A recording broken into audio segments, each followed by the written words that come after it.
On Grid tonight, Amazon Prime and TNT Sports confirmed its NASCAR broadcast lineup for 2025. Will this new trio be successful? Ryan Preece has found a new home for 2025. Will the move to RFK Racing be his last chance to prove himself at NASCAR's premier level? 2311 Racing is expanding to a three-car team in 2025. Is Riley Herbst ready for the Cup Series?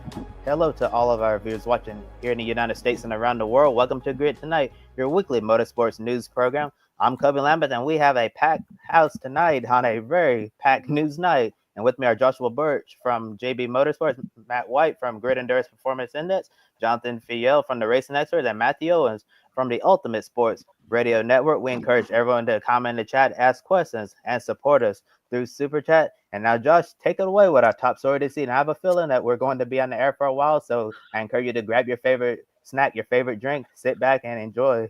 Listen to us talk about a whole lot of news. It seems like they really dumped everything out right before Thanksgiving.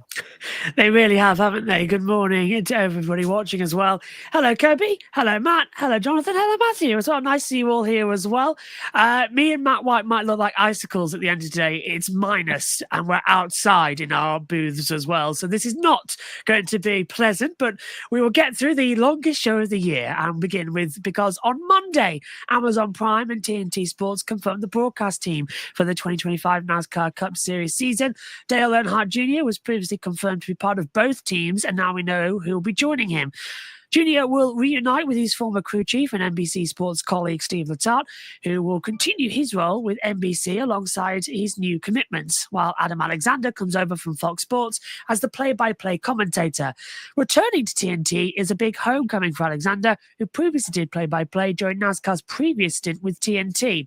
Prime Video kicks off its NASCAR coverage on Sunday, May 25th, 6 p.m. Eastern, with the Coca-Cola 600 at Charlotte Motor Speedway. Letarte said he's really enjoyed Amazon's Thursday night football coverage and believes that the same creative approach will be great for NASCAR fans. While NASCAR on TNT officially returns on a Saturday night, June the 28th at 7 p.m. Eastern, right in the company's backyard at Atlanta Motor Speedway. Earnhardt said that it's so nostalgic to see TNT Sports return to NASCAR, and he's looking forward to working with his two colleagues in the booth, a graphic courtesy of Amazon Prime and TNT Sports. Full house to talk about this one then tonight as well. Starting with you, Matt W. on the script. And are you satisfied with Amazon Prime and TNT Sports choosing Adam Alexander and Steve Letarte to join Dale Earnhardt Jr. in the broadcast booth? Also, what are your thoughts on Letarte's busy schedule across now 3 different networks? Yeah, good evening, everybody. Massive news week. We'll try and get through this as best we can, and we start with probably the biggest story, I guess, of the NASCAR news week, which is this announcement that we kind of thought was coming. Now it has been confirmed. Let me get myself more central. There you go. Alexander, Earnhardt, and Letarte in the booths for TNT and for Amazon. I like this move. I think it's going to be good. I think 4 voices on the NBC broadcast over the last couple of years with Steve and Dale, and of course Rick and Jeff, it's never quite gelled. And I know Mr. Owens will have his thoughts on this, and I'll leave one of those to a side in a moment for him to have in a moment. But it's never quite gelled together. Obviously, Dale and Steve worked together before they were in the booth together at NBC, so they've got plenty of work experience with each other. I'm a big fan of Adam Alexander. I think he's done really, really well on the Xfinity stuff in the last couple of years with Fox. I was kind of half hoping he might transition into the CW role and have it for the whole year. That's still to be determined, I guess. But yeah, I'm really happy with this lineup, because I think it's going to give us something different to what we've had, and of course different to what we're going to get with the other broadcasters either side of it. So we're going to have the Fox portion, then this portion through the summer, and then back to NBC, of course, for the playoff run. So I think this is going to be a really good move from everybody involved, and a good way for them to kick it off, really, with the big race at Charlotte at the end of May. Yeah, when you talk about the guys who are going to be in the booth, Adam Alexander, Steve Letarte, Dale Jr., you have a whole host of experience that comes with that. I mean, obviously, as you talked about with Adam Alexander, previously being with TNT, Dale Earnhardt Jr. and Steve Letarte, I think, have some of the best chemistry in the booth that we've seen maybe since Daryl, Larry, and Mike. So that's a really good get, and it's a really comfortable voice for something that's completely new. This whole streaming package that is going on with Amazon Prime Video, Max / TNT Sports. I think this is good. I think they did really good with getting these announcers. What's going to be interesting is to see who they get for Pit Road, which will come at a later date, but they're off to a good start. Well, contrary to popular belief, I do want Dale Earnhardt Jr. to succeed.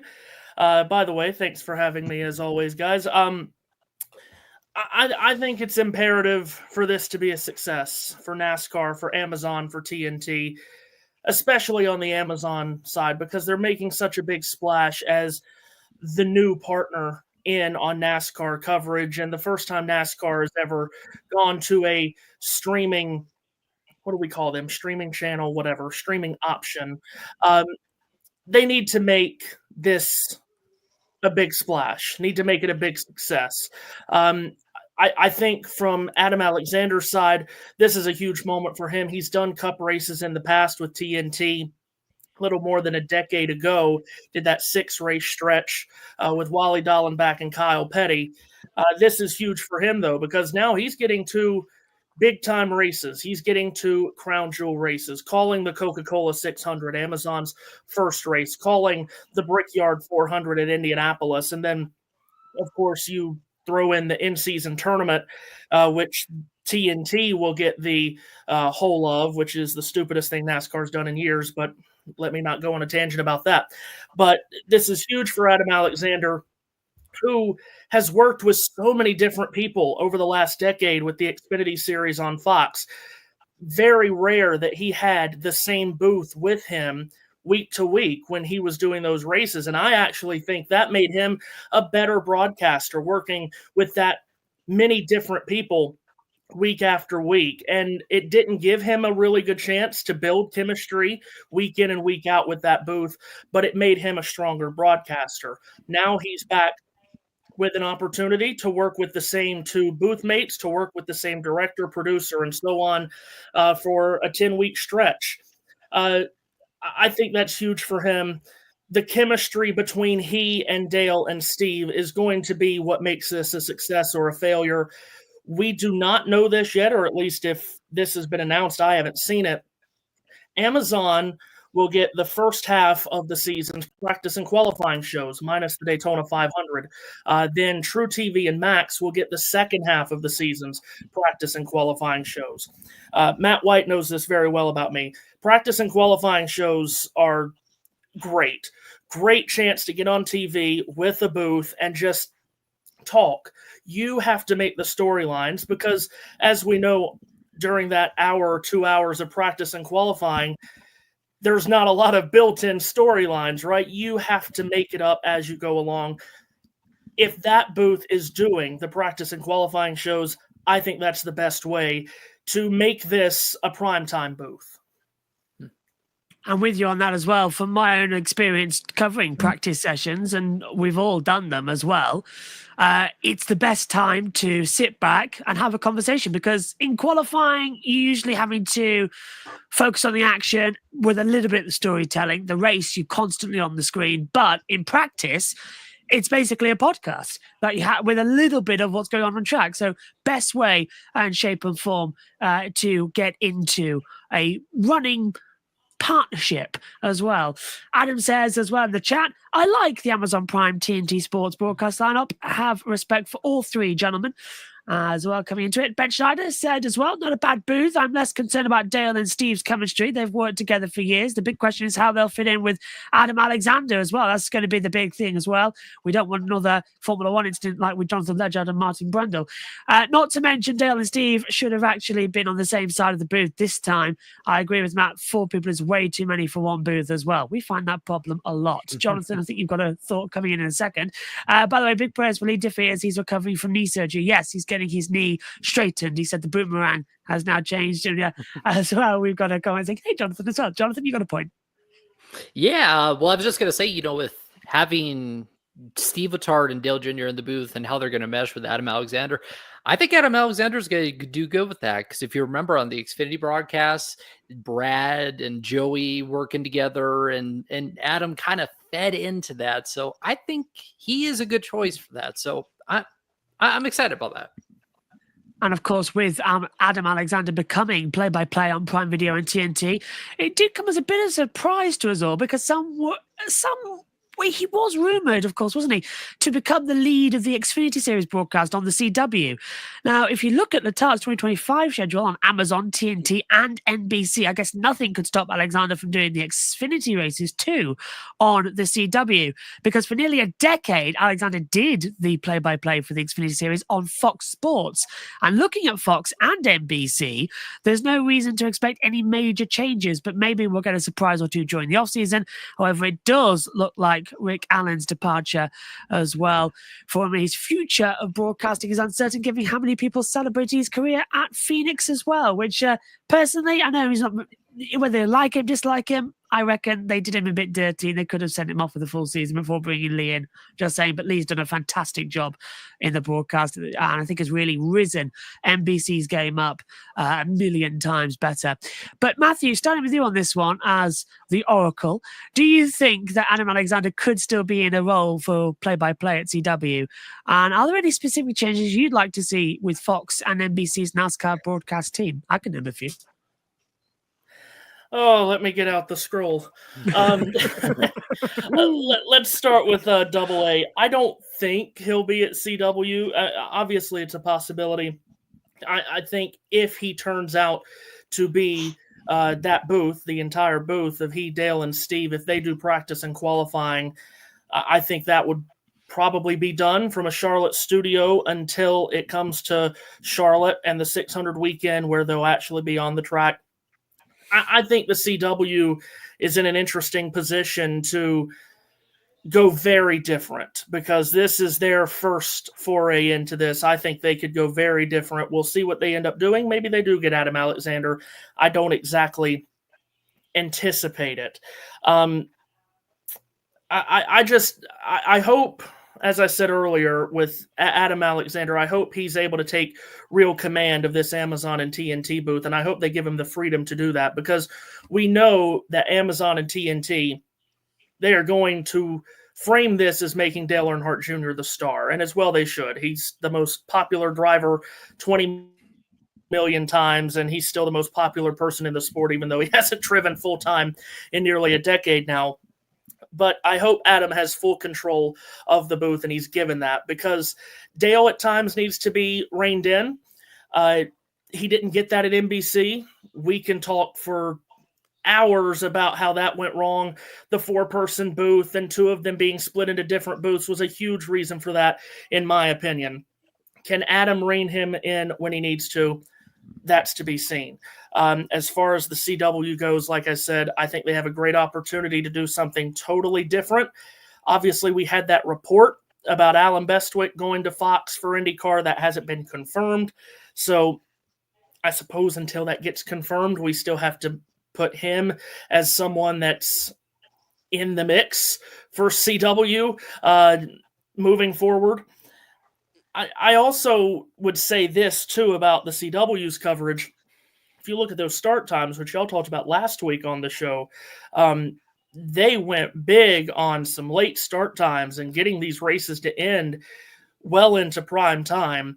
So I think the CW's in for what could be a very big year. And they, of course, have started integrating ACC basketball, ACC football, Washington State football, Pac-12, whatever you want to call that these days.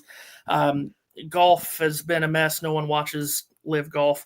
But this is a chance for the CW to come in for 30-plus weeks and say, we are becoming a force to be reckoned with in the sports media world. So they need to get this right, and I think they will.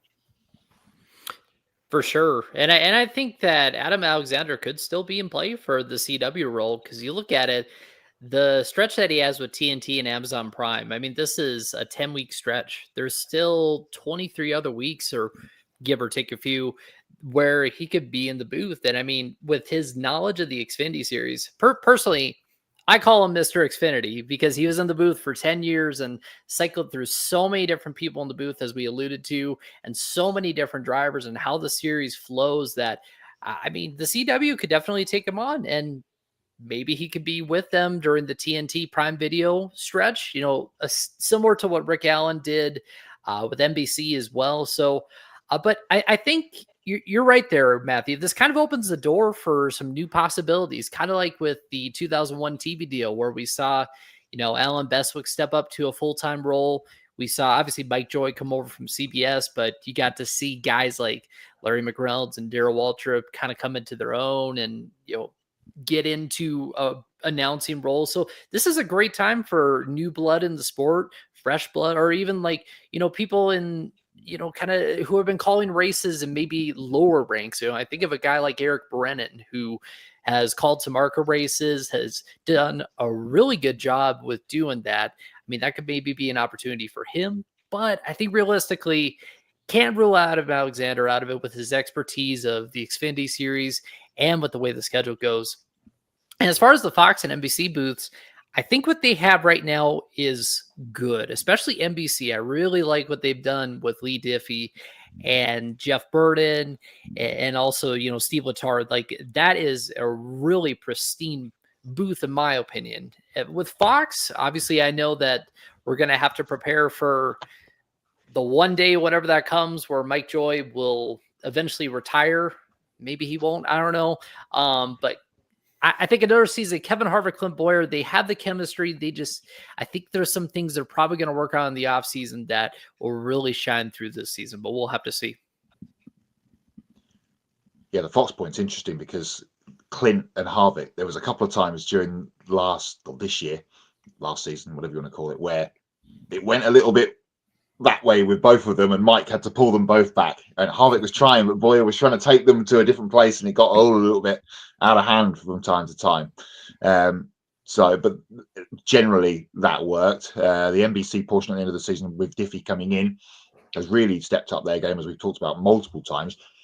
The one thing obviously the CW have basically taken the NBC product this season in that run they've had the last few weeks at the end of the season. It's just been an NBC product on CW. Now it's going to be a CW product on their own channel. They don't want to get this wrong and bring in I don't think you want to bring in someone fresh to do this and make an error because they've got the whole season. It's not like the Cup season where they've got half and half or split 3 ways or whatever, as we talked about multiple times. So you want someone that knows what they're talking about, has got some experience. I think Adam Alexander is that man. But if they do bring in a fresh face that, we don't know about, or someone that isn't used to doing TV, perhaps as maybe off from the radio side, and we know there's a few changes going on over there as well with MRN and PRN and such like. So that's another sort of thread to all of this that's kind of weaving away around in the background. But I don't think you want to get someone fresh. We've seen that with other broadcasters in race series before, where they bring someone in. Josh will, British touring cars over the last few years. Yeah. They've stuck with David Allison for the last few years, but we had obviously Toby Moody for a year or two after Ben Edwards stepped down. I'm a massive Toby Moody fan, but I'm not sure it quite worked on touring cars. There was someone else in there as well, didn't there? I can't remember who it was now, but then we had Adam come back. But there was someone else, and now I've lost my train of thought. John Hindale. Yeah. He did a couple, so yeah. He did do a few. He was doing the support races on Motors TV back in the day as well. So before ITV took the whole thing on themselves. So if they are getting someone new, they need to make sure they've got the right man or woman, perhaps. We'll see, but it's a thing that they do not want to get wrong. I feel like. Can I just say, and Matt most certainly knows this because he's in a chat with me that I've been going crazy about the last week. I have been going back and just looking at how ESPN covered the Busch Series in 2007, because I think that's the best correlation here. They had the full season exclusive to ESPN. They did not just have one person in that booth every week, and this is a 35-week stretch. That's a lot of travel. Of course, they might be doing races from a studio, who knows, but that's a lot of time and perhaps a lot of travel. I would not put this... I would not totally ignore the possibility of it's not just one person at CW. I would say there's a chance they could go multiple people. ESPN that year went Jerry Punch, Marty Reed, and Alan Bestwick. Maybe they do 2 people. Maybe they do 3. Also, as I said earlier, the CW is not yet this major player in the sports media world. They're trying to become that, but they're not quite there yet. Do they go out and say to Fox or to NBC or to whoever, hey, can we work out a deal? Can we get Alan Bestwick on 6 Xfinity races? Can we get Mike Joy on 3? Can we get Lee Diffie on 8? Something like that. I don't think that's out of the realm of possibility either, because to Matt's point, they do want to get this right completely. Here's a quick thought while we're talking about CW. This isn't, obviously, we're talking about kind of leads, play-by-play here. Here's something that's popped into my brain for someone in the booth on that side, not lead. He's just retired from a full-time ride and has media experience, and that's Parker Klingerman. Maybe he will be part of the CW lineup, because let's face it, and Matthew Owens, who's vanished but will be coming back shortly, will know this. NBC are not using their pit lane reporters in any way, shape, or form properly over these last couple of years. So perhaps Parker might be in the line for a role at the CW. And a quick point on that too, with ESPN and whatnot, they also had the Cup Series too that put a strain on them, so they had to kind of rotate through the announcers too. The CW has kind of a luxury where they could maybe sign one person and say, hey, this is our voice, this is our guy, but we'll see. Let's not forget as well that certainly from Fox's point of view, the rumored lineup going there that has sort of been hanging around is that Alan Bestwick will be joining the IndyCar broadcast as lead play-by-play across the season, alongside that of the 2 from before. So we've got James Hinchcliffe in there and Townsend Bell. So if there's that lineup, is it worth also maybe looking at Kevin Lee, maybe even looking, as you said, to the NBC's pit reporters as well, putting them up in the booth, as you've been saying? But the point I was going to bring up is actually Matthew did it for me, so brilliantly done, thinking on the same wavelength.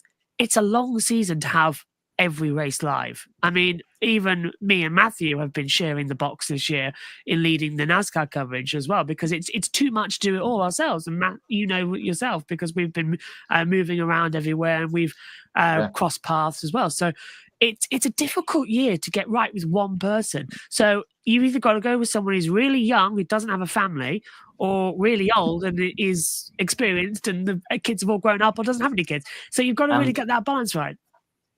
To the Alan Bestwick point, perhaps on non-IndyCar clashing races, if he was available, then he could do a Saturday afternoon wherever, and then he's got a short weekend, and then he can prepare for IndyCar the next week. But this and maybe do that from the studio.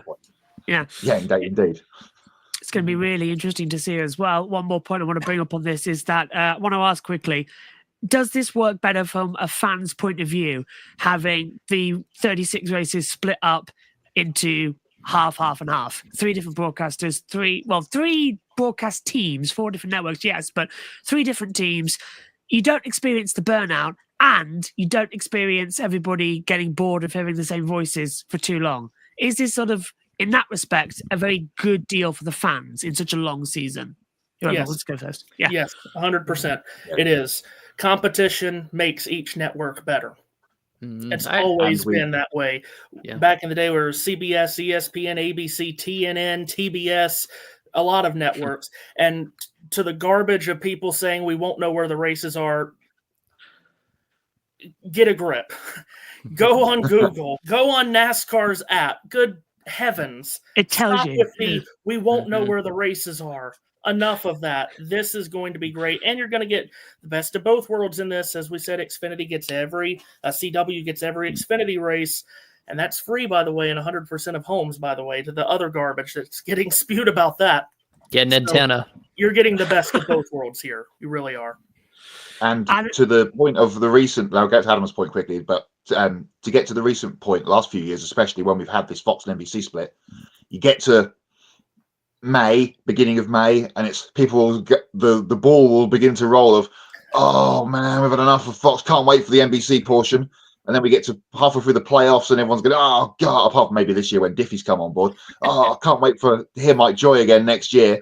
Now, as you point out, Josh, we've got 3 separate things and it will get floated around a bit better. Adam says one thing about Alan Bestwick, he does call UConn women's college basketball on S well, indeed. But I'm and he's sure got a lot of other he's gigs kind of too. moved around with a bag of money. Just wave it in front of him. He won't be able to turn it down. I know that for certain. Maybe we should do that. Split up the NASCAR races into 3 different blocks as well. That might save me from burning out. I know my priority is always the IndyCar. I seem to be doing more IndyCar across the 2 networks for a while.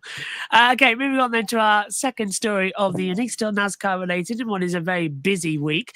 RFK Racing will expand to 3 full-time teams during the 2025 NASCAR Cup Series season. During yesterday's announcement, the team confirmed they are leasing a charter from Rickware Racing to start up its 3rd team. Ryan Preece will join the 60 Ford, joining Brad Keselowski and reuniting with old JTG Doug Herty racing teammate Chris Buescher. Now, Preece becomes the former Stuart Haas racing driver to find a new home in the Cup Series, as Josh Berry previously signed with the Wood Brothers Racing Squad, Chase Briscoe with Jokers Racing, and Gregson with Front Row Motorsports. Speaking of JTG Doherty Racing, one of their longtime sponsors, Kroger, is moving to RFK next year as well. Kruger will, and nearly 20 brands will appear on all 3 RFK Fords as well. Team President Steve Newmark thanked Kruger for their commitment to them in helping the organization achieve its growth objectives, adding that they've identified Preece on day 1 for the number 60 Ford because they liked his story of going from the grassroots level in the mod field tour all the way to the Cup Series, the graphic courtesy there of RFK Racing. MW, starting with you on this one. How big of a deal was it for RFK Racing to secure Kroger as a primary sponsor? And is this Ryan Preece's very last opportunity to prove himself in the Cup Series as well? I guess they needed to get a big name in to secure the funding to have this 3rd team, and they've got that with Kroger coming aboard, which I always thought was tied with Ricky Stenhouse. They've been together for a long, long time. So I guess that obviously that relationship's come to an end. But Preece, I've always had a sort of a soft spot for Ryan. He's always one of those guys that will pop up randomly from week to not week to week, but once in 3 or 4 weeks. And well, not upside down. Well, yes, he did have, of course, as we all know, every week we get told about that dramatic rollover at Daytona. But he would pop up at a Martinsville and he'd do well, and he did in the playoff race a few weeks ago. And he'd do well. Then he'd go to the Truck Series and he'd win. And you're like, give this guy a good full-time run. He deserves a shot here in a good team. And now he's got it.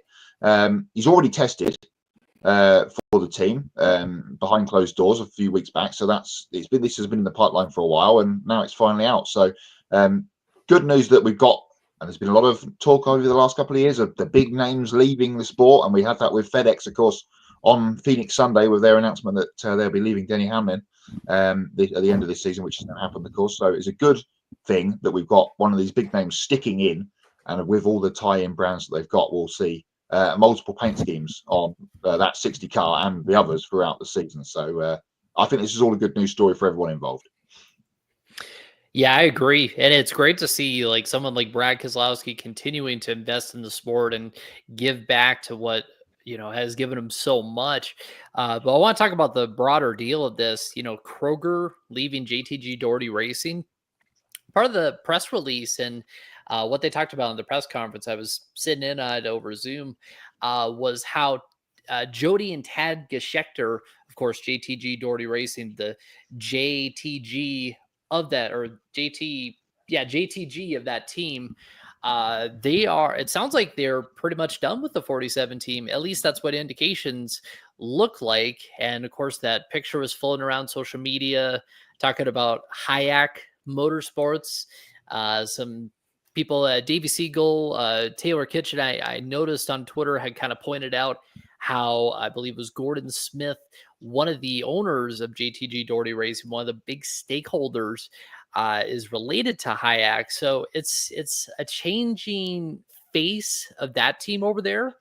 And then also for the Geschecters, I mean, they have been in the sport as owners since, gosh, you have to go back to 2006, 2007 or so. So, I mean, 18 years, and they're effectively, from what it sounds like, what it's indicated, they're effectively moving on from team ownership and stepping into more of a marketing role. So I mean, you talk about, your Tony Stewarts, your BJ McLeods, others who have kind of stepped out of, the team ownership role and gone to a different point in life. It's interesting to see this with the Geschichters.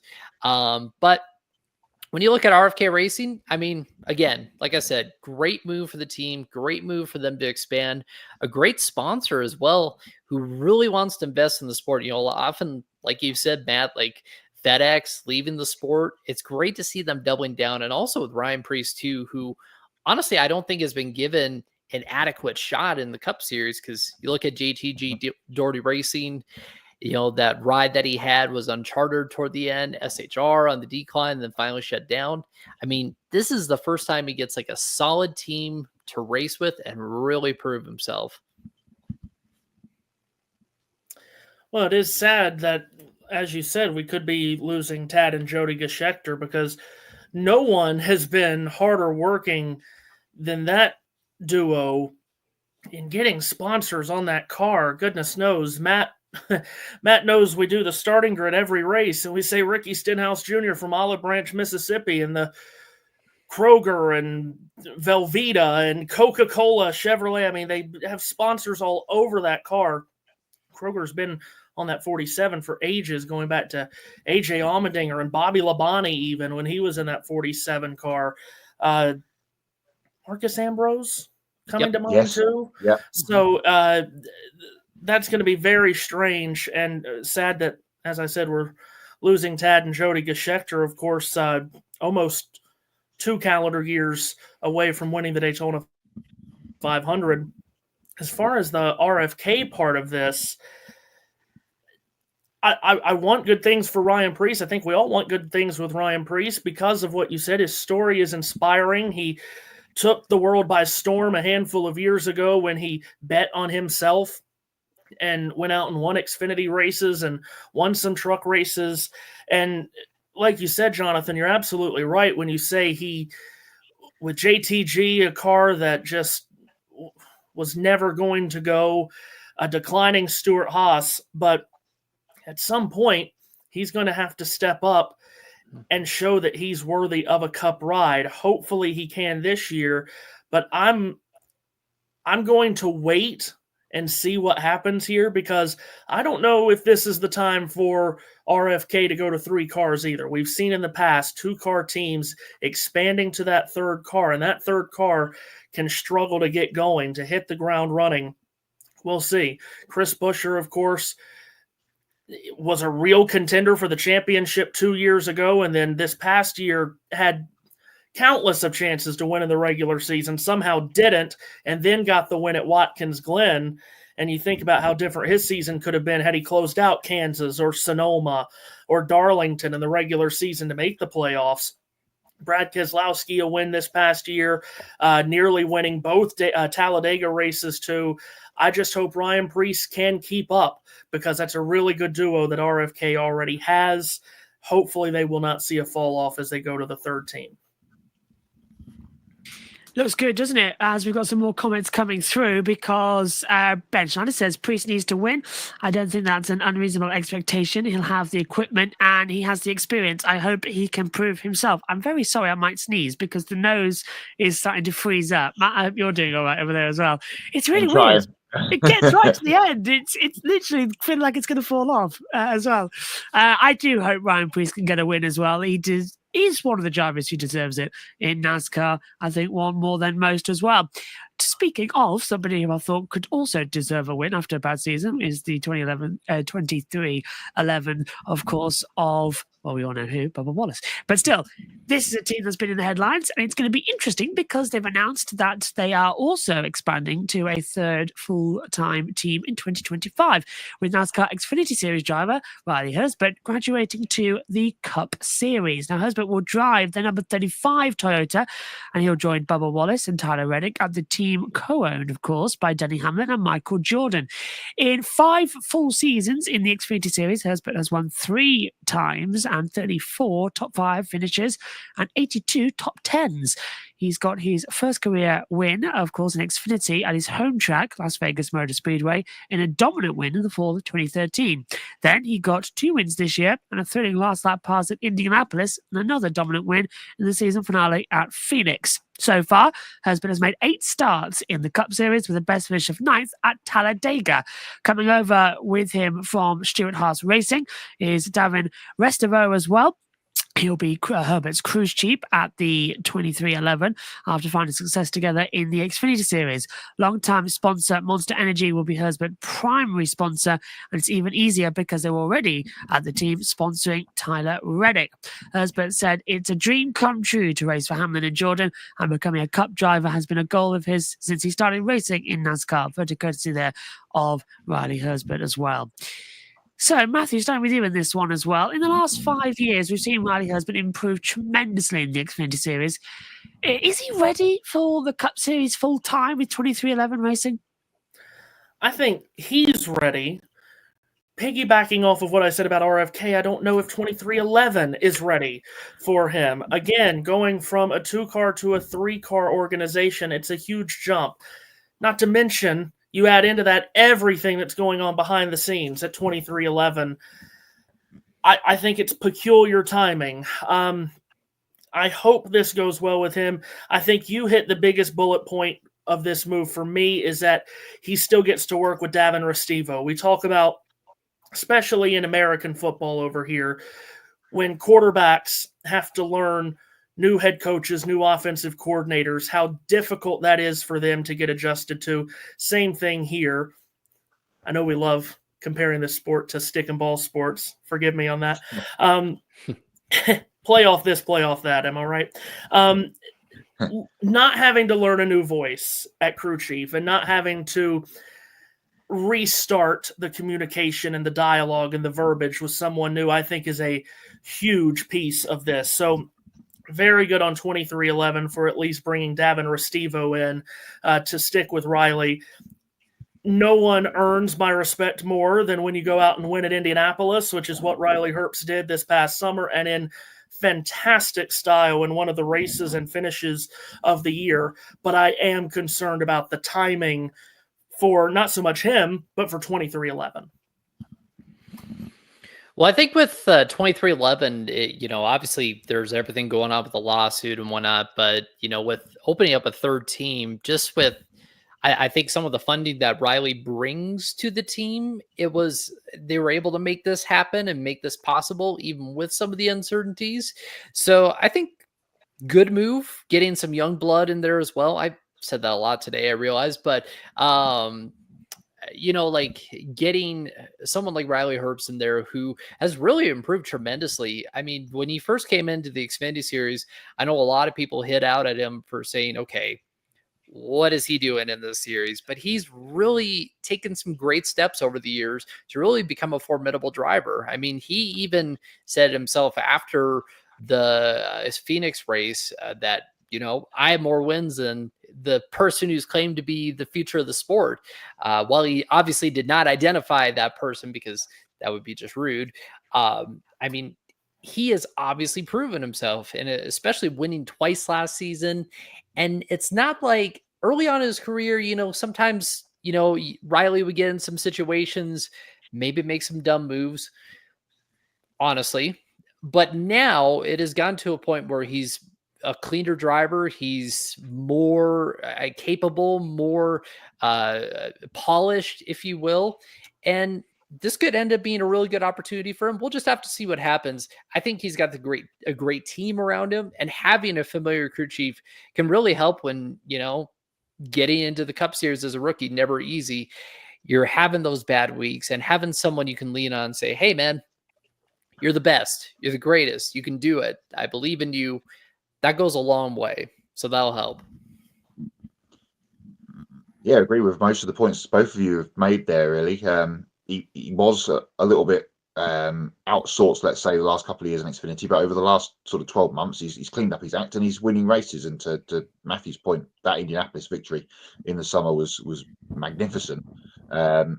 He reminds me of a little bit of Cole Custer, because he toiled away for a while in maybe some slightly uncompetitive cars and stuff, but they finally got it together. It came good, and obviously now he's a champion and a winner in the Cup Series as well. So it kind of reminds me of that. But to Mr. Owens' point, yeah, strange time for all of the stuff that's going on over here with 23XI. Now they've got the third team. So does that mean we're going to have 3 cars not making qualifying rate, speed, and stuff for the whole team? Who knows how that's all going to end up? One other point I'll make, and Mr. Owens and probably Josh will have to agree with me on this one for next year. We can have 3 Monster Energy cars on the track all at the same time. That is just going to get unbelievably confusing for people trying to call races. I'm confused now. 3 of us are here. 2 of them are Taylors. The Beast Unleashed. Oh my lord! Unless they move Monster away from Ty towards Riley, and Ty's got some other sponsors and stuff. I don't know. Obviously, who knows? But I get confused 3 now. Black and green cars. It's going to be like 3 Kick Saubers all in the same race at the same time. Apart from they won't be at the rear. By the way, good point. This is a team that, by the way, just went to the championship 4 with 1 car, while the other one didn't make the playoffs and really didn't compete for wins. Where does he fall into this? Does he fall into the middle of that? Or does he fall below even the 23? I think it's going to be very interesting to see. I could see comes him in having... and outperforms Wallace, then Wallace is in trouble. Yes. Yeah. I could see him having a rookie season akin to what Ty Gibbs did. Solid, consistent Kind of performances, quiet. getting his feet under himself. Could see that. So while Matthew Owens locks his door to stop Bubba Wallace knocking it down, we will go on to some more NASCAR news coming into this one. For next year's NASCAR race weekend at Circuit of the Americas, NASCAR will step away from the Grand Prix circuit and utilize the National Circuit instead for the Cup and Xfinity Series races. For the first 4 years of the Eco Park Automotive Grand Prix, NASCAR has used the same 3.41 mile, 20-turn layout that Formula 1 uses for the United States Grand Prix. Now entering year 5 of NASCAR at COTA, the National Circuit has 20 turns, but it's shorter at 2.3 miles as well. It will eliminate a mile compared to the Formula 1 Grand Prix circuit and is expected to shave off about a minute in lap times based on NASCAR's simulations. The National Circuit will begin at the exit of the S's section and then return to the traditional layout at the end of the long back stretch. As a result of the change to the National Circuit, the Cup Series race distance will increase from 68 laps to 100 laps. However, we may see additional modifications to the layout as well. Speedwork Motorsports CEO and President Marcus Smith said the move to the National Circuit would make a great race experience even better for the fans because they'll get to see more racing and will provide a new challenge for the drivers. Graphic courtesy of Speedway Motorsports. Well, Matt, you were covering the race with me this year as well, and by about halfway we were slightly bored because we were just waiting for things to happen. It did get exciting, but it's got exciting. Yeah, it's just the run up the hill and then down the back to turn 11. It was a bit. So they've cut that bit out. We still get the straight. And I don't know. Are you supportive of NASCAR's moving to the National Circuit away from the Grand Prix circuit? Personally, I think it might serve it a bit better. Great news. Didn't know it was called the National Circuit, so thank you for that. And B, this is the same circuit that supercars used.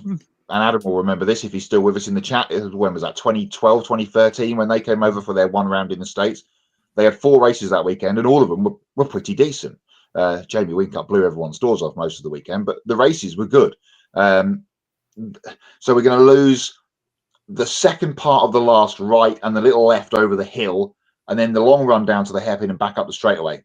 I think it makes total sense. And as Mr. Owens put in, I'm probably going to steal a point he's about to make in our chat this afternoon. Going back to the old track at Sonoma a few years ago from the short circuit didn't really work. We've never used the long track at Watkins Glen with the boot. So, keeping all the cars closer together, we know on the road courses, it gets strung out from time to time if we have a long green flag run.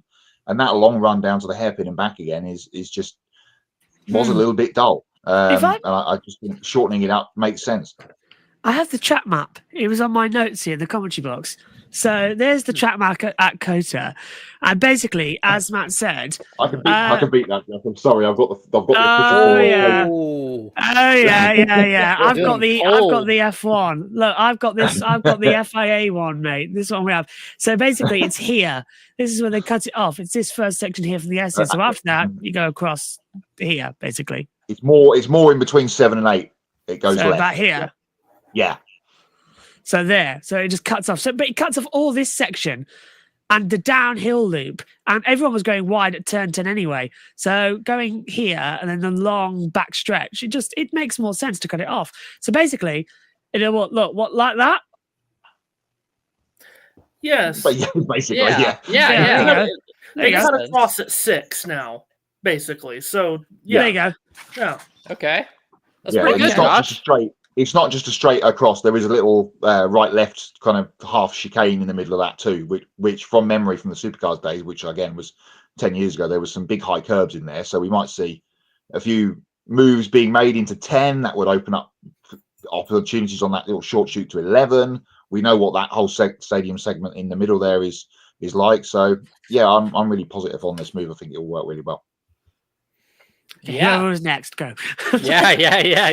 You know, yeah, I think it's great too because it'll allow more laps for the people in the stands to be able to see the cars go by. I mean, when you're at a road course, it can get a little.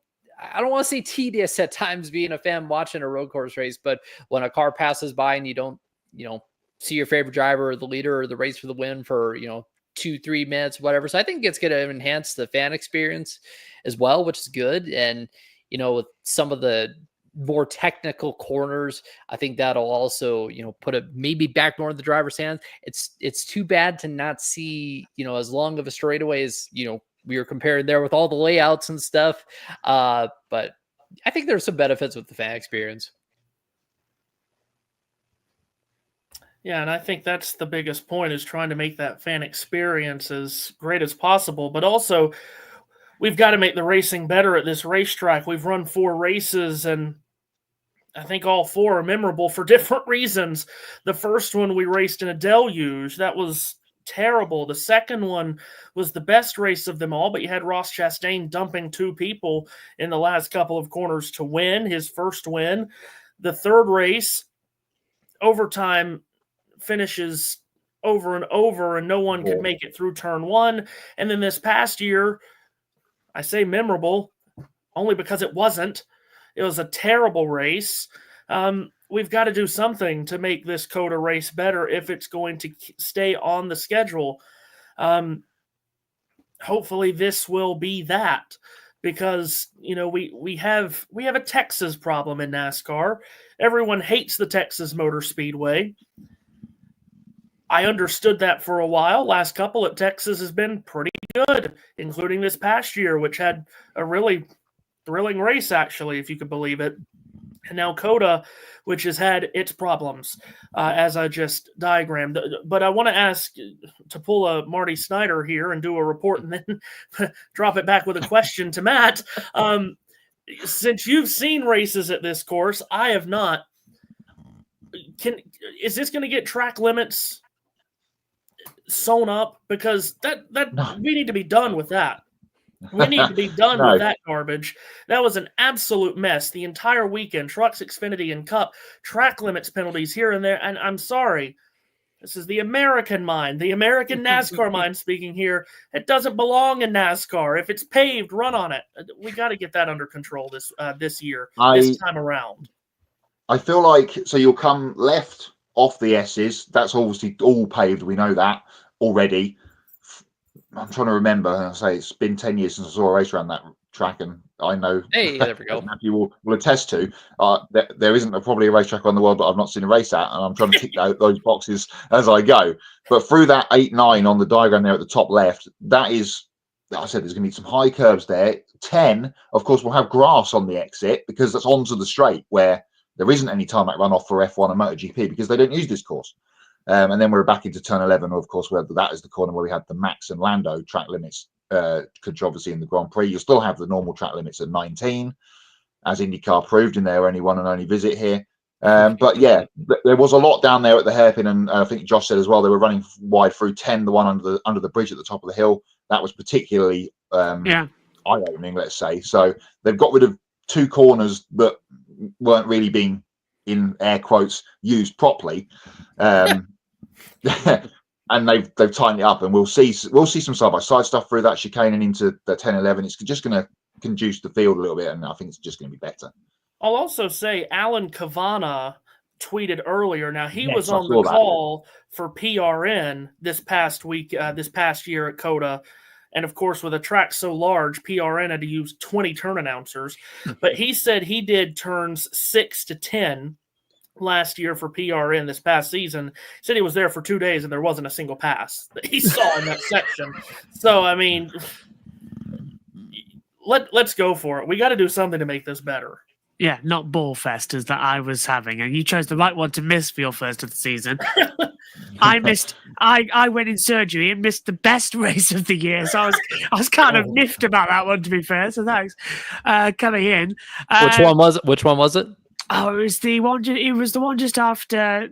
Was it it was Talladega I missed because of surgery. That was a great one. Missed Roval. Roval was quite good, and then it was the one after it. Homestead, yeah. Missed that one. Oh. And Las Vegas. I missed that one too. Yeah. Well, and of course, this race is moving up in the schedule too. So we'll see if that does anything. That's why I missed it, because it was in the middle of March. And my birthday falls in there, and people want to do things for my birthday, even though I just want to sit home and watch basketball. Ben's got something to say. Let's see. Yeah, I think this could be a good move, as Sonoma suffered when they added the carousel, and there's a reason why the Glen doesn't run the boot with the Cup cars as well coming into it. I feel like I've been frozen in half right now. That's right, Mr. White. So Supercars did use the National at COTA as well back in the day. Even I remember that race as well. On hers, but I think Jonathan's analysis is spot on. Anything better than Ty Gibbs' rookie season would be a surprise. I'm seriously worried here, actually. I've just moved my legs. It feels like I'm frozen to the seat. Coming into it. Right, that's the end of the NASCAR segment as well. We're going to put Jonathan backstage for a little bit as well. Bring him back in hots and nods. But Matthew Owens, thanks so much for being on the show tonight. What's the rest of your week looking like as well as we get ready, of course, for Vegas? Are you covering Vegas? I'm going to try, but it's at 1 a.m. Woohoo.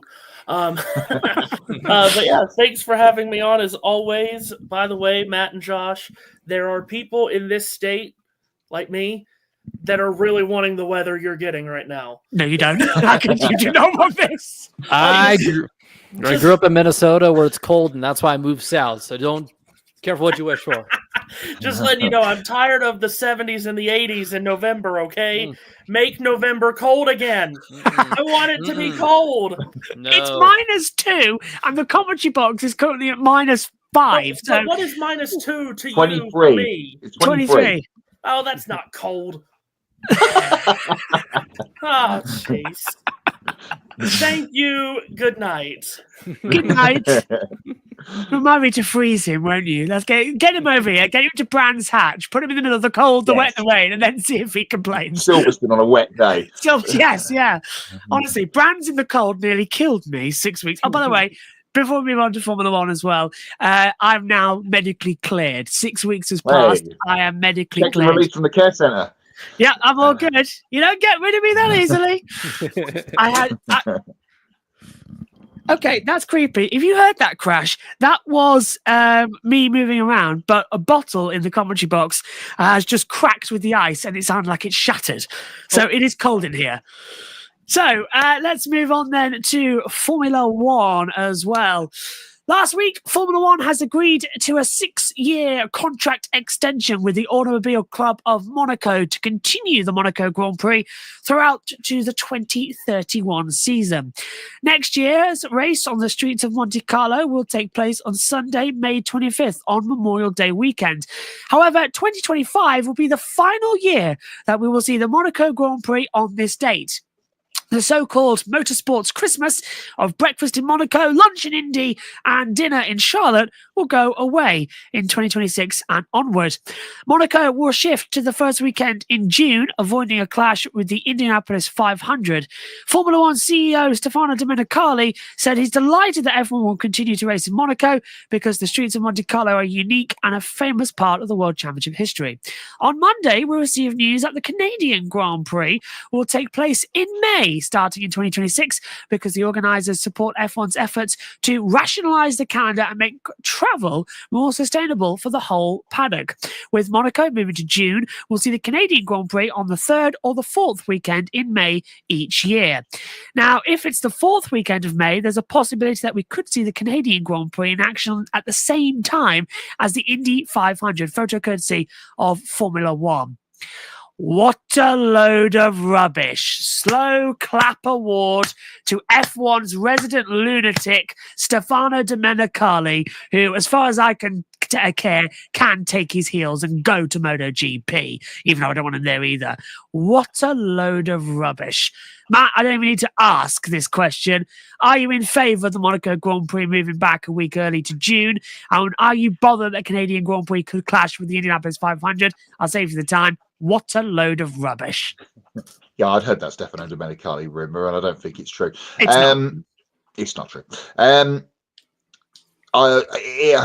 mean, as it's written in the script here, and are you bothered that the Canadian Grand Prix could clash with the Indianapolis 500? No, not really. I'll be watching Indianapolis. Yeah, and we'll be with Matthew Owen calling it on the Ultimate Sports Radio Network. And then I watch Canada on Monday, like I do with all these Grand Prix in the Americas that clash with NASCAR, or in this case, IndyCar. The Monaco news came out, and then, of course, the Elon app, which I'm now going to start calling it now, as I've disbanded with it somewhat, was going, oh, that means Indianapolis is free for Formula One drivers. Nope. It doesn't work like that anymore. That was never going to happen. And now we've got this Canada news, which they've been trying to sort of sort the calendars, haven't they? Last couple of years, we've seen Japan move up to the spring, had it for the first time this year, and it's round 3 of the season next year, which is just, yeah, it's too you look early. at the calendar and go, what? Japan in April? Before the Middle East stuff. So what they're going to do now is have Miami in its early May slot, then go to Montreal, and then come back from Monaco, Spain, and the rest of the European season, which from a logistical point, and they've been trying to do this, makes total sense. I'm not bothered by it, but I think Formula One will be bothered when they get the TV ratings on a Monday or Tuesday for the Canadian Grand Prix and go, oops, oh dear. Yeah. Everyone was watching a square at Speedway, Indiana. I've got to admit, I'm a diehard Formula One fan. I have not missed a Grand Prix since 2013. And I love every single second of it. But I'm sorry, I'm not commentating the Canadian Grand Prix, which is one of my favourite races on the calendar, to miss the absolutely amazing spectacle that is the Indy 500, because that is you spend 2 weeks building up to it. B, I'm there in every single session. C, it's Indianapolis. You don't miss it. And I think Formula One's quite brave to put, no offence, a Canadian Grand Prix on the Indy 500 date. To me, it's it's rubbing it in the face a little bit. Also, they've got the Stanley Cup. So, yeah, that could be an issue coming in. And I don't know. To me, this indicates that the start time for Montreal's moving. Whether that moves earlier or later, don't know. But when can you move it? Oh, they move it later. Could it become a night race? I mean, if any circuit could become a night race, I think Montreal is the easiest to do, don't you think? But then it takes it out of the European TV window. Yeah. Which is what they like. So, and puts but then it puts it directly up against NASCAR and the Coca-Cola 600. So they can't win. But, well, there is that. But I think Formula One feel more people will watch Indianapolis. More Formula One fans would watch IndyCar than NASCAR. So you would have IndyCar start at Matthew's not here. He'll shoot me. I think it's 12 o'clock local. Yeah. There he is. Thank you. And then go to Canada at 4 o'clock Eastern time, which is 9 o'clock for us. Yeah. the UK, 10 o'clock European. So I think that would probably be the way that that pans out. And Matthew agrees with me that ABC's Canadian GP ratings won't be great now, will they? Of course, it used to start quite later. In the UK, it didn't start till 8 o'clock at one point as well. And it all moved up. Kind of 3 p.m. Eastern, I'll take that. The ideal thing that they should be looking at here is to get Indianapolis done, then in the gap between Indy and Charlotte, fit in the Canadian Grand Prix, then do Charlotte. There's a gap. Or have the race on a Saturday at Canada. Yeah, this is another thing I've just thought. Could it become a Saturday Grand Prix? Because we've had this now. I mean, for God's sake, if they can move Bahrain and Saudi Arabia to Saturday to fit in with Ramadan, which isn't a motorsporting event, to move it to a Saturday, No, it is not. the biggest race in the world, they can afford to run on a Saturday. If they can move 2 races for a religious event, they could move it for our religious event. Yeah. I mean, you don't mess it up. It's one of the 3 things. Don't mess with Monaco. Don't mess with Indy. Don't mess with Le Mans. And they've done it all. And sometimes I wish I can get Stefano Domenicali in a room and just, Yeah, because quite often we've had the Canadian Grand Prix on Le Mans weekend, of course. So you finish watching Le Mans in the afternoon, have a couple of hours off, and then go to Canada to watch the Grand Prix in the evening for us here in the UK. That always worked.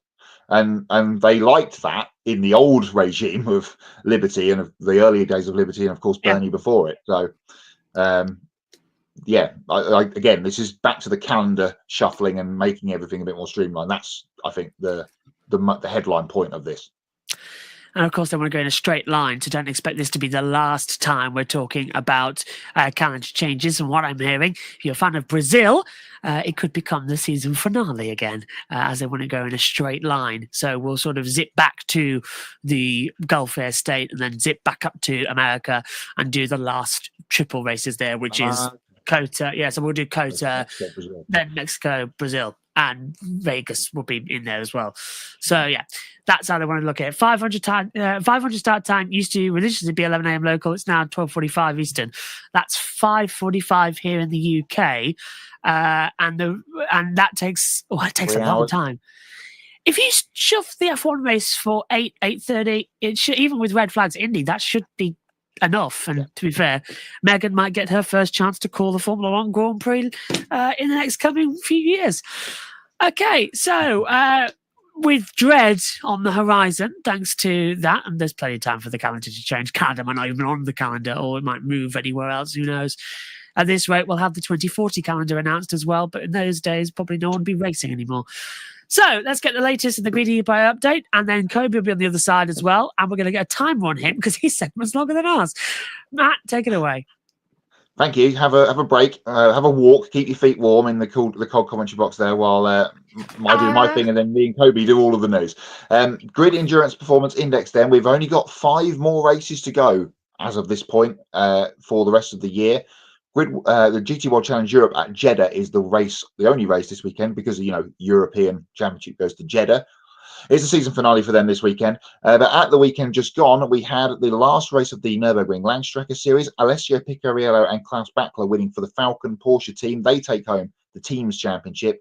There is no Drivers' Championship in LS, so the Teams Championship is what you race for. So congratulations to Team Falcon on their win. Now, talked about this last week. The big races at the weekend were at Macau, the FIA GT World Cup. We were focusing on what Lawrence Vanfor would be doing and how he might secure the Grid Endurance Performance Index Championship for 2024, although it didn't really go Porsche's way. It was more of a BMW weekend, and even they didn't get race victories. Antonio Farocco got the win on Saturday in the qualifying race, and then he was involved in a schmozzle at the end of the main race on Sunday, which led to Mauro Engel slipping through for Mercedes to get his GT World Cup victory. And this is what it's done to the point standings, with Lawrence Vanfor only having a weekend best of 5th. It drops him from the lead to 5th. It's been a massive swing. Didn't really expect this to happen. I think he was 9th in the other race off the top of my head without having the spreadsheet in front of me. So that means that Dane Cameron has gone back to the top of the Grid Endurance Performance Index.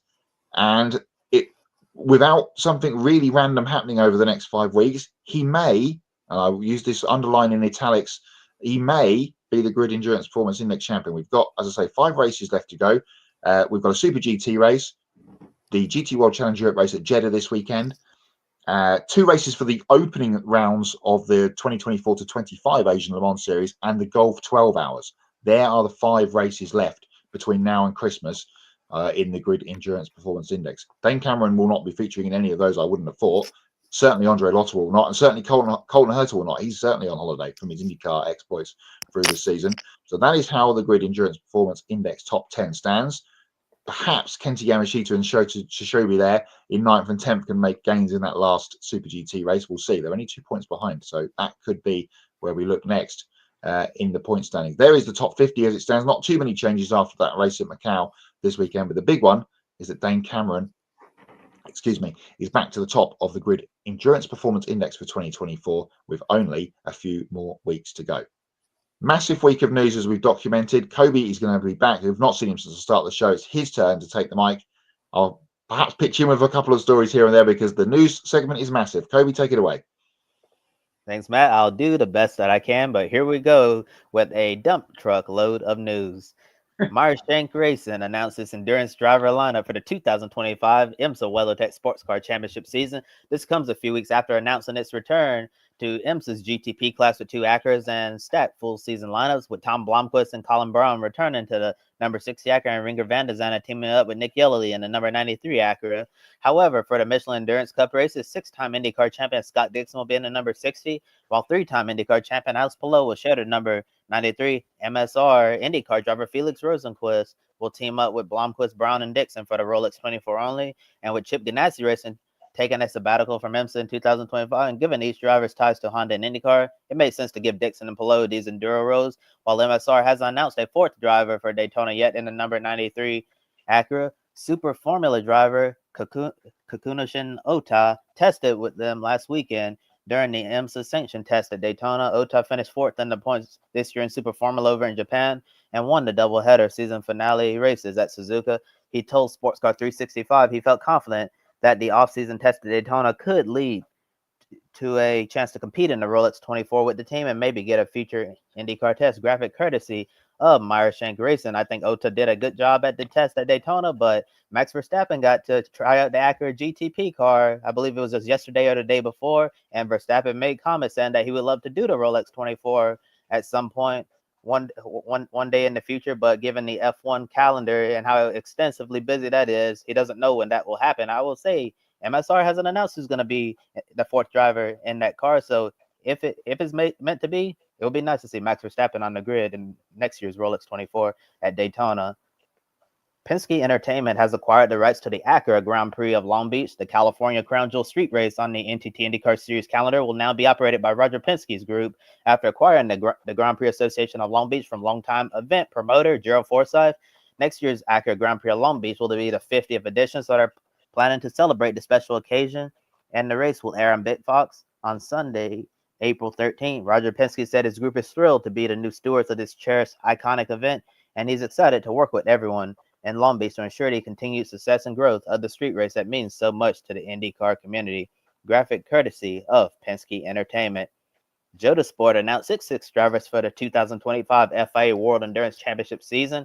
As we previously mentioned on Grid Tonight months ago, Joda Sport will return to the hypercar class, but they won't be a privateer Porsche team anymore. Instead, they'll take over the factory-backed Cadillac program from Chip Ganassi Racing and fill 2 Cadillacs in the top category. While we don't know the exact driver pairings yet, we do know that Sebastian Bourdais, Jensen Button, Earl Bamber, Will Stevens, Alex Lim, and Norman Nato will drive for the team in 2025. Graphic courtesy of Joda Sport.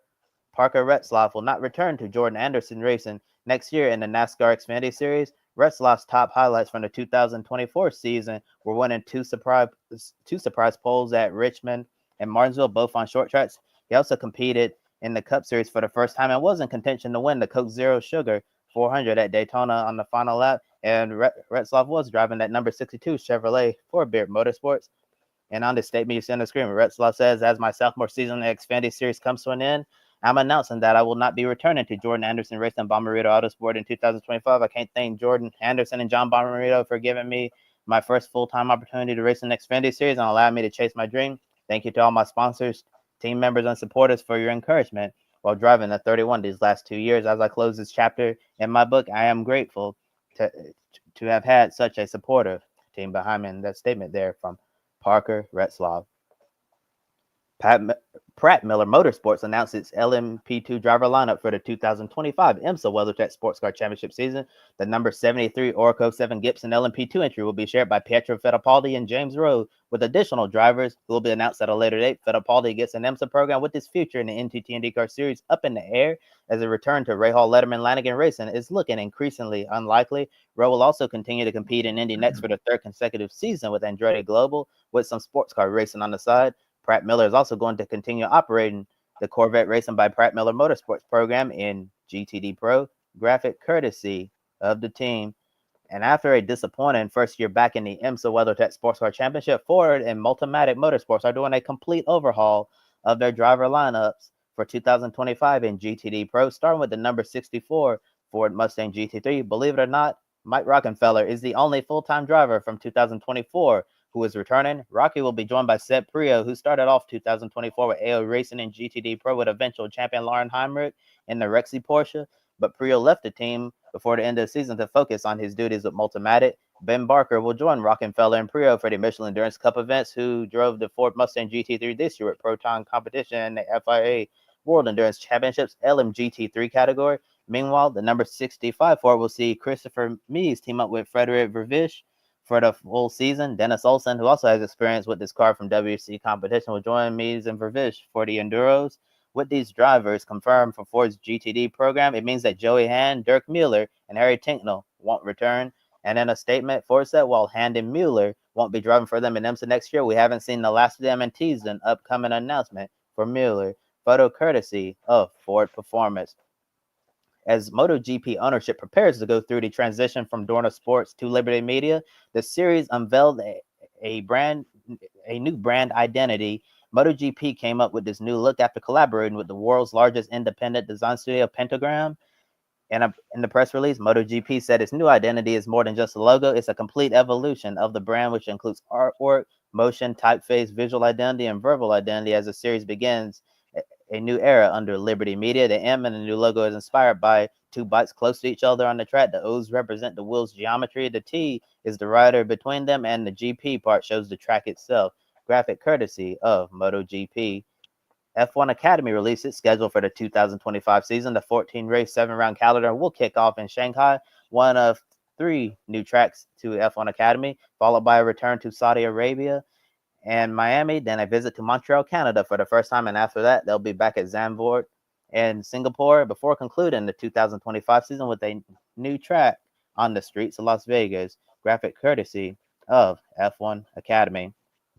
First reported by Jeff Gluck from The Athletic, Joe Gibbs Racing has decided to lift the restrictions on drivers participating in dirt racing events. A similar thing happened at Hendrick Motorsports when they signed Kyle Larson. Some teams have been hesitant about the risks of letting their drivers compete in these races outside of their day jobs.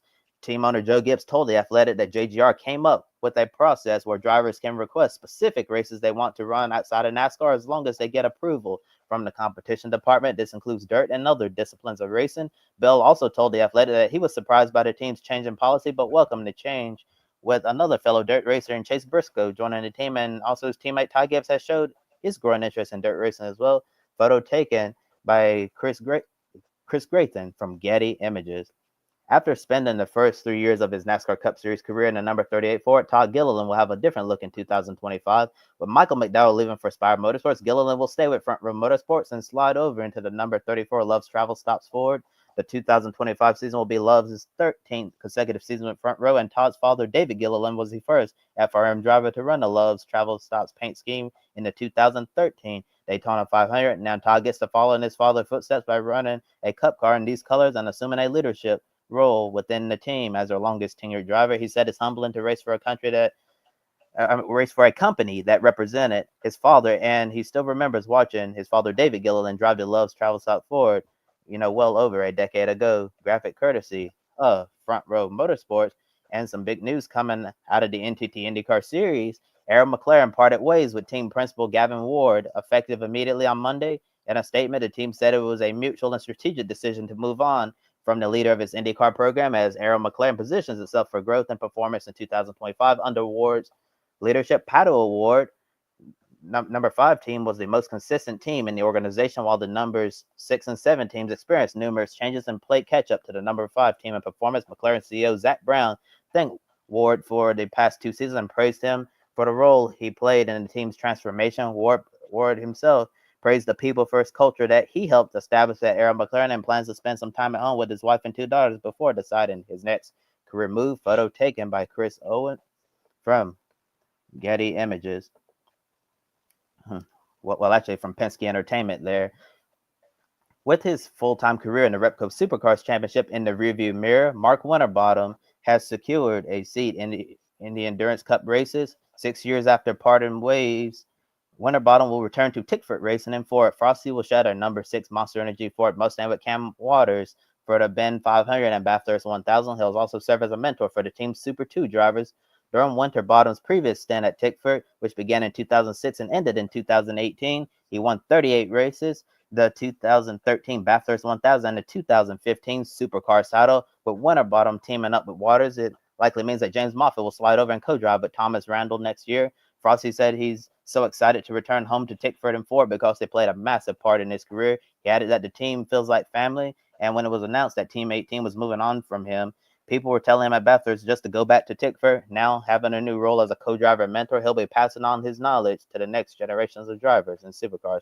Photo courtesy of the series. According to Sports Car 365 and DailySportsCar.com, Aston Martin Racing Formula One reserve driver Felipe Drukovich will complete Action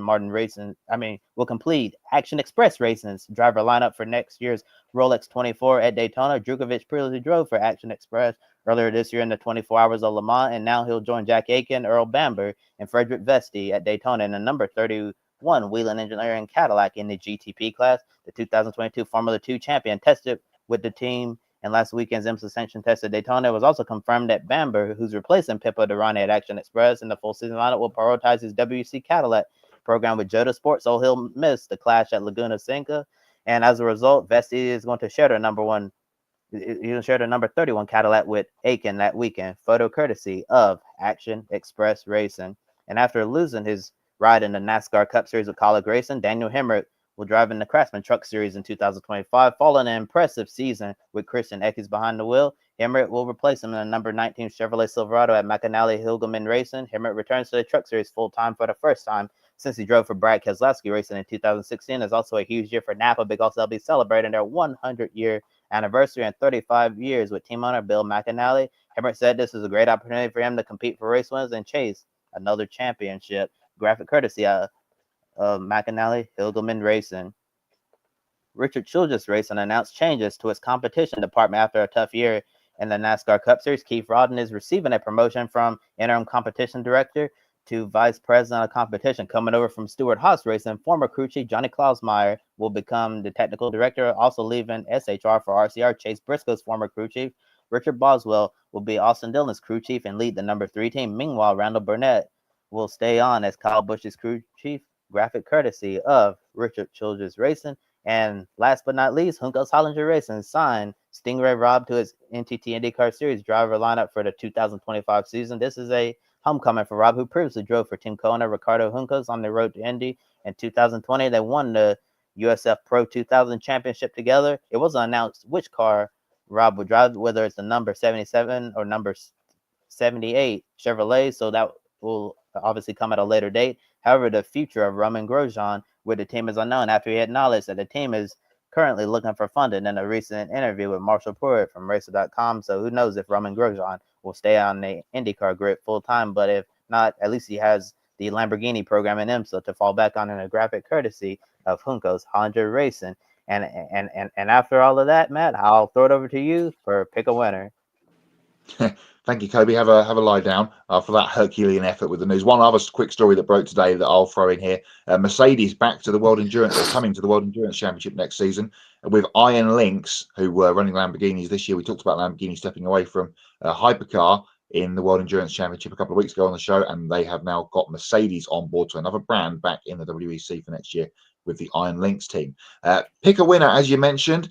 The championship has been wrapped up. Congratulations to Matt B. He's been the top of the standings pretty much all season and has wrapped up the point standings for Pick a Winner for 2024. So congratulations to young Matthew. We have one to pick for tonight. It is the WRC season finale. Not just one FIA championship that could be crowned this weekend at Las Vegas. No. One might be crowned one definitely will be crowned at Rally Japan, and it's between the two Hyundai drivers. Thierry Neuville has been leading the championship for pretty much the whole season. Ott Tanak hot on his heels, though, heading to Japan. My picks, I think Neuville is going to win the championship. I don't think anyone will catch him. But I'm going to go with Sebastian Ogier to win the rally. Kobe, who are you going with? Well, I'm gonna go with the same race winner and same champion as well. I think Thierry Neuville is gonna get both. I'm very sure to see which one is gonna end up, taking the ultimate hardware at the end of the day. Get your picks in for that and the Grand Prix of Las Vegas using the hashtag Pick a Winner on social media. Matthew Owen says, "What? There's no playoff reset for Pick a Winner?" Maybe we'll throw that into the mix for next season. Let's bring Adam says that his Pick a Winner is Neuville for the championship and for the rally in Japan over the weekend. Let's bring Double J back then for Hots and Knots, Jonathan and Josh. Hey. We'll keep this short and sweet as we're on a long show tonight. I'm not sure I've got any hots from the weekend, so the floor is yours, guys. Oh God. I will just say a not is both of the studios that Matt and Joshua are in right now. That's a not for sure.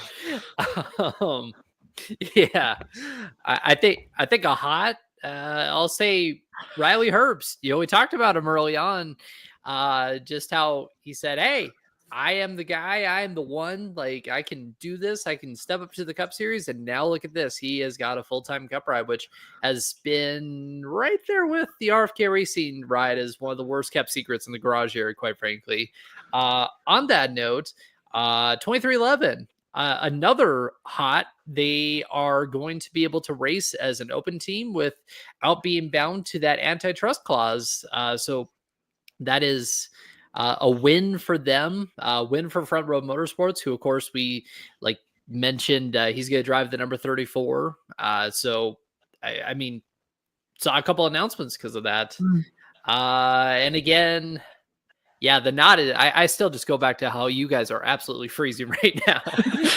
It's so cold that, the human brain actually can't compute when it's below -10. And even below minuses, you start to freeze. I've been in here for over 90 minutes now, and I'm sure Matt the same. We started to feel it. You start slurring your words a little bit. It's very hard to concentrate. And yes, I'm healed, but it's still got a couple of things with, now I've got to do muscle training. Which is, it's easy for me. I'll just start talking. But yeah, it's just definitely moving it around. Well, I definitely didn't enjoy the first weekend of the NASCAR season, already missing the season. Matthew, no. Let's have a break from that. 36 weeks is enough, thank you. What's hot? F1 Las Vegas weekend, my birthday on Sunday. Will Brown wins the supercars, and of course, Mark Frosty Winterbottom as the enjoyer drivers in supercars. Kobe's pointed out, of course, Macau was a hot, even though it was wetter than a local fishing town I'm in.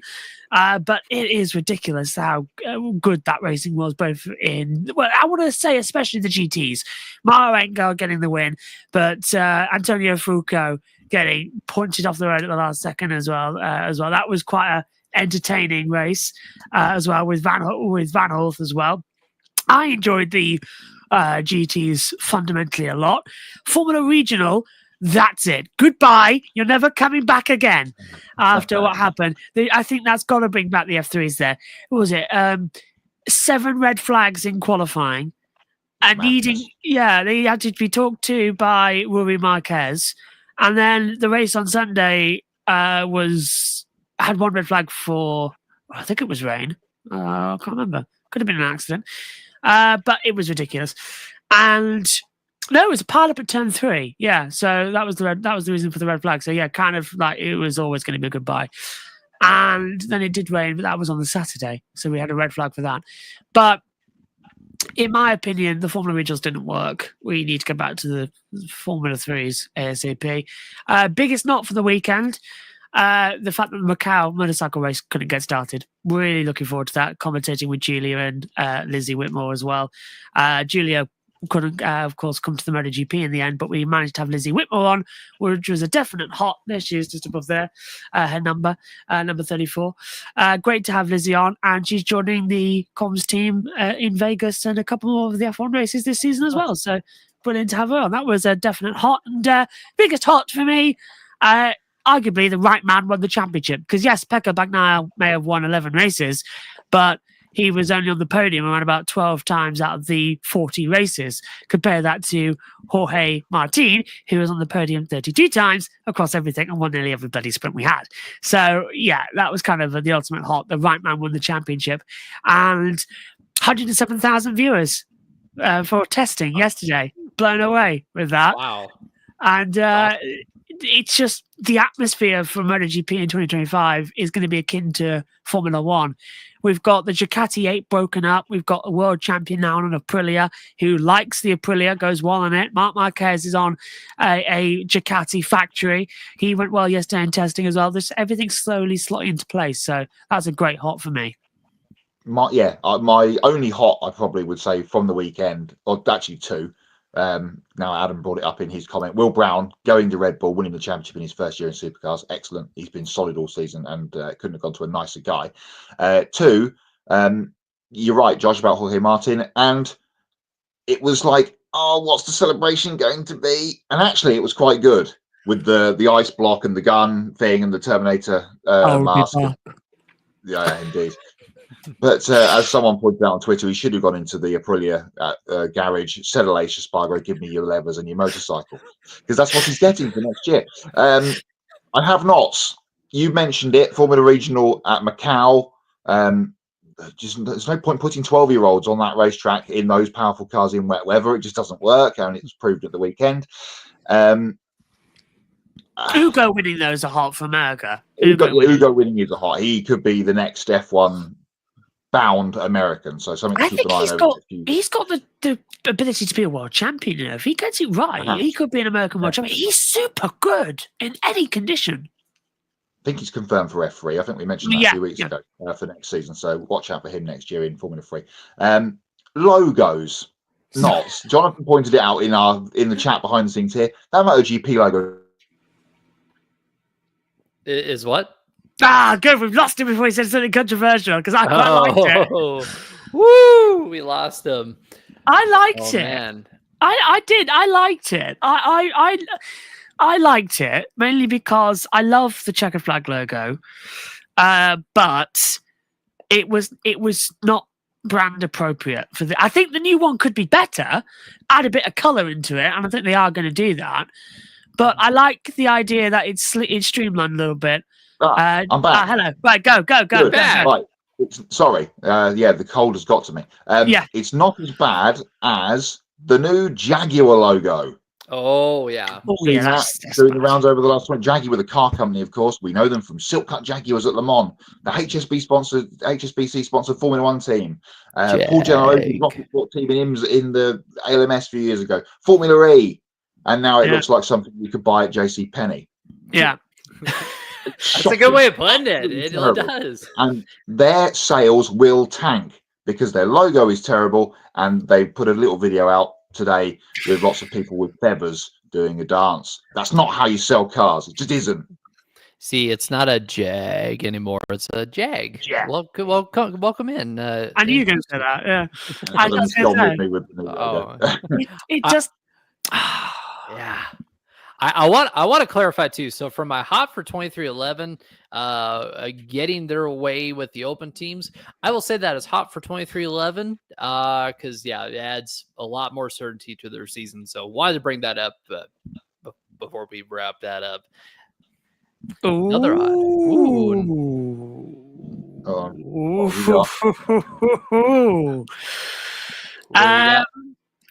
Breaking exclusive. You could say that. I can't say exactly. Give me a minute to give me a. Okay, how do I phrase this? Don't expect a certain Formula One TV personality to remain in their post for next year. Ooh. We've had one leave, of course, this week with Damon Hill announcing he's leaving Sky. Yeah. It's not Martin Brundle, he's fine. But from what I've just seen, don't expect a certain F1 TV personality to be there next year. This will perhaps go back to something I mentioned in this segment a few weeks ago when they use someone that doesn't work for that TV channel in a trail. I'm going to just leave that there. We've been on for an hour and a half. I think we should get out of here before we all freeze to death, Josh.